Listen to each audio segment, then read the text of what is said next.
Hello everyone, আমি বাঙালি blogger চ্যানেলে তোমাদের সবাইকে স্বাগত। আমরা যাচ্ছিলাম পুরীর মন্দিরে পুজো দিতে। তো আমরা সকাল ৮টা নাগাদ বেরিয়ে পড়েছিলাম। আমাদের যিনি পান্ডাদা ছিলেন উনি বলেছিলেন একটু তাড়াতাড়ি বেরোতে। সামনে যাচ্ছে দাদার ছেলে, ও আমাদের দিকে তাকিয়ে হাই করে দিল। আর আমাদের এখানে যখন ৪২-৪৩ ডিগ্রি চলছিল ওয়েদার, তো ওখানে সেটা ২৯, ৩০ হাই ছিল ৩১। তো আমাদের ওয়েদারটা ওখানে এত সুন্দরই পেয়েছি যে মনের আনন্দে ঘুরতেও পেরেছি। আর সেই যে ভাই, ও একটু তাকিয়ে হেসে দিল। সামনে যাচ্ছিল বাবা, দাদা আর তোমাদের দাদাভাই। আর আমরা তাড়াতাড়ি বেরিয়ে পড়েছি কারণ একটু ফাঁকায় ফাঁকায় পুজো দিতে চেয়েছিলাম। আর এই যে দাদার মেয়ে, আর পিছনে আসছে মা, শাশুড়ি মা, আর রেড কালারের শাড়ি পরে ওটা বৌদি। তো আমরা পুজো দিতে যাচ্ছিলাম, ওয়েদার ভালো ছিল বলে আর সেরকম ভাবে কোনো কষ্ট হয়নি। তো এই যে পুজো দিতে যাচ্ছি, সাদা শাড়ি না পরলে হয়, নিজেকেও একটু দেখিয়ে নিলাম, শো অফ করলাম। তো এই যে দাদার মেয়ে, আমরা যখন পুজো দিতে যাচ্ছি, আমরা হেঁটেই গেছিলাম। আমরা চেয়েছিলাম একটু হেঁটে সাইডে মানে মন্দিরগুলো, এই যে মন্দির, ছোট ছোট মন্দিরগুলো আছে একটু দেখতে দেখতে যাবো। তো আমরা মার্কেটের ভিতর থেকেই যাচ্ছিলাম। আর এই পাশে ছিল প্রসাদ দোকান।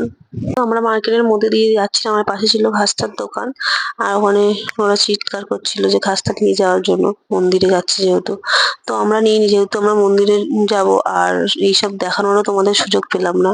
আর কথা বলতে বলতে চলে এলাম আমরা পুরীর মন্দিরে। পুরীর মন্দিরে এসে একটা অসাধারণ একটা, মন থেকে যেন শান্তি পেলাম। ভিতর থেকে একটা আলাদা শান্তি চলে এলো। আর আমরা যেহেতু তাড়াতাড়ি এসেছিলাম আর একটু খালিই ছিল। আর এইদিকে সাইডে ছিল জুতো রাখার, ফোন রাখার জন্য জায়গা। এই যে ওই বিল্ডিংটাতে। আর এখানে আমাদের পার হেড নিয়েছিল ফোন রাখার জন্য ১০ টাকা, জুতো রাখার জন্যও ১০ টাকা। তো আমরা ওই মানে বললাম যে খালি খালি চলে গেছিলাম। তো মন্দিরটা তোমরা বুঝতেই পারছো যে এখন সব মানে লোকজন আসতে শুরু করেছে। আর এই যে মন্দিরে মানে একটা দেখে যে কি মানে মনের মধ্যে যে শান্তি পেলাম, সেটা তোমাদের বলে বোঝাতে পারবো না। আর যারা তোমরা গিয়েছো তারা নিশ্চয়ই জানো যে ওখানে গেলে কেমন একটা আলাদাই শান্তি চলে আসে।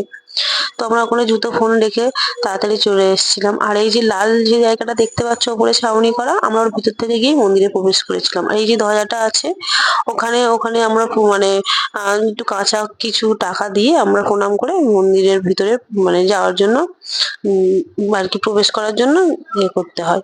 তো ওখানে আমরা যতটা পেরেছি তোমাদের, এই যে একটা সামনেই একটা ছিল প্রভু জগন্নাথ দেবের আরতি চলছিল, ওখানে তোমাদের দেখালাম। কারণ ভিতরে নিয়ে গিয়ে তো তোমাদের